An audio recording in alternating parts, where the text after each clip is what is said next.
Hi friends, आज मैं आप लोगों के लिए लेकर आई हूँ एक रोमांटिक नोवेल। अगर आप लोग रोमांटिक नोवेल पढ़ना पसंद करते हैं तो आजकल हम लोग देख रहे हैं कि कई सारे साहित्यकार ऐसे नोवेल्स लिखा करते हैं जिनमें चेतन भगत आजकल के युवाओं की पसंद बने हुए हैं। लेकिन आज मैं आप लोगों को पुराने समय के एक ऐसे नोवेल से परिचय कराऊंगी जिसकी प्रेम कहानी आज तक हिंदी साहित्यकारों के जुबान पर है। जिस भी इंसान को हिंदी साहित्य पसंद है, जो भी हिंदी साहित्य पढ़ा करता है, उसके लिए प्रेम कथाओं में सर्वश्रेष्ठ ये कथा मानी जाती है। जी हाँ, मैं बात कर रही हूँ श्री धर्मवीर भारती जी के कालजयी उपन्यास गुनाहों का देवता की। आप लोगों ने अगर ये नोवेल पढ़ा नहीं है तो कम से कम इसके बारे में सुना जरूर होगा। धर्मवीर भारती जी हमारे हिंदी साहित्य के बहुत ही अग्रणी कवि और लेखक माने जाते हैं। हमारी पाठ्य पुस्तकों में भी इनकी रचनाएं लगा करती थी। इनकी प्रमुख रचना गुनाहों का देवता मानी जाती है। इसके अलावा सूरज का सातवां घोड़ा में इनकी कहानी भी काफी मशहूर है। गुनाहों का देवता आप लोग देख सकते हैं। इसकी भी मैं आपके लिए PDF फॉर्म लेकर आई हूँ। इसे आप लोग टेलीग्राम में पढ़ सकते हैं या फिर बुक को भी ऑनलाइन मंगा सकते हैं। गुनाहों का देवता यहाँ पर आप लोग एक पत्थर की मूर्ति देख रहे हैं जो कि इसका नायक है, इस कहानी का नायक चंदर। प्रेम कहानियों की बात करें तो हमेशा से ही खासकर युवा वर्ग की प्रेम कहानियों में गहरी दिलचस्पी रही है और आजकल कई राइटर ऐसी कहानियां लिख रहे हैं जिसमें भारत में चेतन भगत हम देखते हैं कि युवाओं की पहली पसंद बने। लेकिन समय के साथ साथ प्रेम कहानियों का स्वरूप बदला है। चेतन भगत या फिर आजकल के और नए कहानीकारों की कहानियों में हम लोग देखते हैं कि प्रेम को काफी सतही तौर पर लिया जाता है, जिसमें प्रेम मानसिक और आत्मिक न होकर सामाजिक और शारीरिक ज्यादा होने लगा है। ब्रेकअप प्रेम आम बात है। कई बार लोगों के दिल टूटते हैं, कई बार नए रिश्ते बनते हैं। ऐसे में हम देखेंगे कि इस पुराने समय में प्रेम क्या होता था, प्रेम का कैसा उच्च स्वरूप था। हम कह सकते हैं कि एक बहुत आदर्शवादिता यहाँ पर दिखाई गई है। लेकिन इस कहानी में केवल आदर्श प्रेम ही नहीं है बल्कि प्रेम के कई प्रकार दिखाए गए हैं। कहानी का मुख्य पात्र है चंदर। इसमें चंदर और सुधा की प्रेम कहानी है।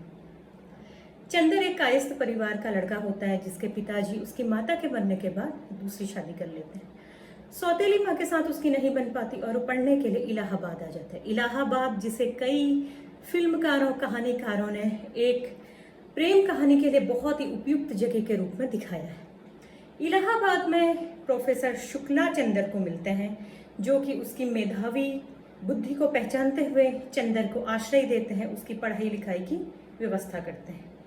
प्रोफेसर शुक्ला जी की पत्नी की भी मृत्यु हो चुकी है और उनकी एक छोटी सी बेटी है सुधा। सुधा गांव में उनकी बहन के पास रहा करती है जो कि कहानी के अन्य पात्र है बुआ जी। लेकिन गांव में लड़कियों की कम उम्र में ही शादी हो जाती है। इस तरह से बुआ जी सुधा की भी शादी का दबाव प्रोफेसर साहब पर डालती हैं। लेकिन प्रोफेसर साहब पढ़े लिखे होते हैं, सुधा को आगे पढ़ाना चाहते हैं। इस तरह से सुधा को शहर ले आते हैं और शहर आने के बाद गांव की जिद्दी गुस्सैल बिगड़ी हुई लड़की सुधा जो होती है उसकी जिम्मेदारी मिलती है चंदर को।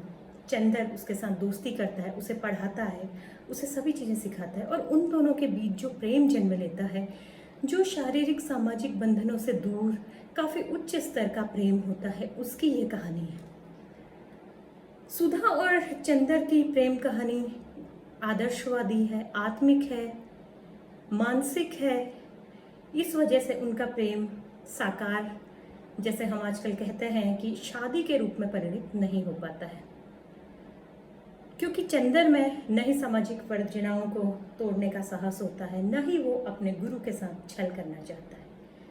सुधा शादी नहीं करना चाहती है लेकिन चंदर सुधा को उसके पिता के देखे हुए लड़के से शादी करने के लिए मना लेता है। लेकिन शादी के बाद भी सुधा खुश नहीं रह पाती क्योंकि उसे प्रेम चंदर से ही होता है। इस कहानी में अन्य पात्र भी हैं, पम्मी जी, बिंता। चंदर की जिंदगी में कई सारी युवतियाँ आती हैं, सबके साथ उसका कैसा लगाव जुड़ता है, क्या क्या चीज़ें उसकी ज़िंदगी में होती हैं, बड़ी ही खूबसूरती और बड़ी ही गहराई से हम लोग यहाँ पर जानते हैं। हिंदी साहित्य के पाठकों में जो उत्साह गुनाहों का देवता के लिए उस समय था, उसकी तुलना नहीं की जा सकती है। सदाबहार रचना मानी जाती है। 1972 में पद्मश्री भी धर्मवीर भारती जी को मिला था। उनकी कहानी सूरज का सातवां घोड़ा पर इसी नाम से एक मूवी भी आई है। गुनाहों का देवता की बात करें तो आजकल के समाज में हमें न ऐसी आदर्शवादिता दिखती है, न ऐसा कोरा प्रेम दिखाई देता है। और इस कहानी की कई सारी आलोचनाएं भी हुई हैं, जैसे कि लोग समझते हैं कि इसमें भी वही पुरानी लीक दिखाई गई है कि एक नायक है जिसके कई सारी चाहने वाली लड़कियां हैं और उस नायक को वो लोग देवता का दर्जा देती हैं और गुनाहों का देवता इसी वजह से यहाँ पर चंद्र के लिए कहा गया है। धर्मवीर भारती जी खुद कहते हैं कि मेरे लिए ये उपन्यास लिखना वैसा ही रहा है जैसे पीड़ा के क्षणों में पूरी श्रद्धा से प्रार्थना करना, और इस समय भी मुझे ऐसा लग रहा है जैसे मैं उसी प्रार्थना को बार बार दोहरा रहा हूं। उपन्यास जहां एक और चंदर और सुधा के बीच निश्चल प्रेम दिखाता है, वहीं चंदर और पम्मी के बीच आजकल के प्रेम की तरह एक भौतिकवादी प्रेम दिखाता है जिसमें दोनों बस एक दूसरे की जरूरत है, प्रेम कहीं नहीं है। पम्मी एक तलाकशुदा महिला है जिसकी सोच एकदम सुधा के अपोजिट है, जो पितृसत्तात्मक व्यवस्था के खिलाफ है, शादी और रूढ़ियों के खिलाफ है। तो हम देख सकते हैं कि उस समय में भी धर्मवीर भारती जी ने काफी साहसिक लेखन लिखा था। विवाह संस्था पर एक प्रश्न चिन्ह भी लगाया था कि कैसे हम लोग सामाजिक वर्जनाओं के सामने सच्चे प्यार को दम तोड़ने दे सकते हैं। इस उपन्यास की आखिरी लाइनें हैं, सितारे टूट चुके थे, तूफान खत्म हो चुका था, नाव किनारे आकर लग चुकी थी, मल्लाह को रुपये देकर बिनती का हाथ थामकर चुपचाप चंदर ठोस धरती पर उतर पड़ा। मुर्दा चांदनी में दोनों छायाएं आपस में मिलती जुलती हुई चल पड़ी। गंगा की लहरों में बहता हुआ राख का सांप टूट फूट चुका था और नदी फिर उसी तरह बहने लगी थी मानो कुछ हुआ ही नहीं। भारत में मध्यवर्गीय समाज में जो रूढ़ियां और संस्कार भीतर तक घुसे हुए हैं, उन पे भी लेखक ने प्रश्न चिन्ह लगाया था। वास्तव में भारतीय समाज में परंपराओं और वैवाहिक मान्यताओं का ढांचा ऐसा बन चुका है कि प्रेम की परिकल्पना में विवाह कहीं भी फिट नहीं बैठता। परिणाम स्वरूप जब युवक अनैतिक आचरण करते हैं तब माना जाता है कि इन्होंने अपनी सामाजिक मर्यादाओं को होम कर दिया है। इसीलिए ऑनर किलिंग जैसी घटनाएं आज भी होती हैं।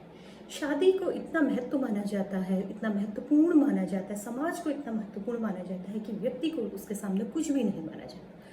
तभी कहा जाता है कि व्यक्ति चाहे खुद टूट कर बिखर जाए लेकिन उसे शादी जैसी संस्थाओं को बचा कर रखना चाहिए। इस पर उस समय में भी धर्मवीर भारती जी ने आधुनिक सोच रखते हुए प्रश्न चिन्ह उठाए। इसके लिए वो बहुत बहुत साधुवाद के पात्र हैं।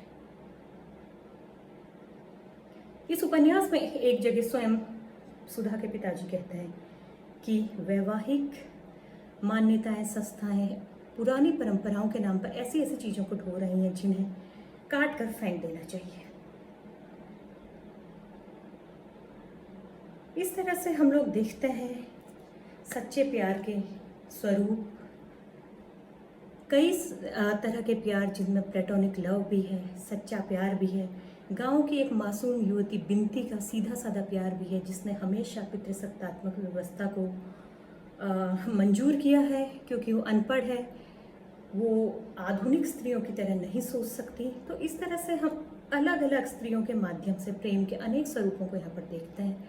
कई और भी इस कहानी के पात्र हैं, जेनी है, गेसु है, उनकी ज़िंदगी में क्या क्या होता है, कैसे कैसे प्रेम आता है, कैसे कैसे सामाजिक, आर्थिक, मानसिक स्थितियाँ प्रेम को प्रभावित करती हैं, ये हम यहाँ पर देख पाएंगे। तो एक बहुत ही खूबसूरत प्रेम कहानी है। आप लोग नई किसी भी प्रेम कहानी को पढ़ने से पहले इस उपन्यास को जरूर पढ़िए। गुनाहों का देवता पढ़ने के बाद आप लोग इसमें जरूर खो जाएंगे, इसकी कहानी में खो जाएंगे और काफ़ी कुछ सोचने को मजबूर हो जाएंगे कि क्या ऐसा प्रेम आजकल के समय में संभव है और क्या प्रेम में ऐसी आदर्शवादिता उचित है या नहीं, और अगर आज का समय होता तो सुधा और चंद्र क्या करते, तो परिस्थितियाँ क्या होती। आप लोग इस उपन्यास को बताइए आप लोगों को कैसा लगा। अगर आप लोगों को ये नोवेल पसंद आता है तो मैं आप लोगों के लिए धर्मवीर भारती जी के लिखे और भी नोवेल्स का रिव्यू लेकर आऊँगी। साथ ही हमारे चैनल को ऐसे ही अच्छे अच्छे हिंदी साहित्यकारों और विश्व के प्रसिद्ध साहित्यकारों के बारे में जानने के लिए प्लीज़ लाइक, शेयर और सब्सक्राइब जरूर करें। धन्यवाद।